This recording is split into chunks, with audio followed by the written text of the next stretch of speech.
Number 5 is the hinge, working the hamstrings. So please put the band on your upper foot and come down lying on your side. Have the band run along the back. The lower leg will be the stabilizing leg.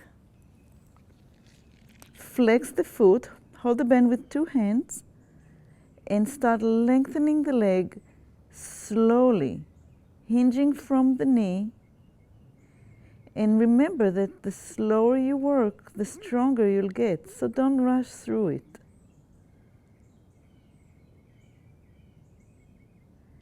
If this is not enough resistance, then you can always put the 2 ends. And now you have double.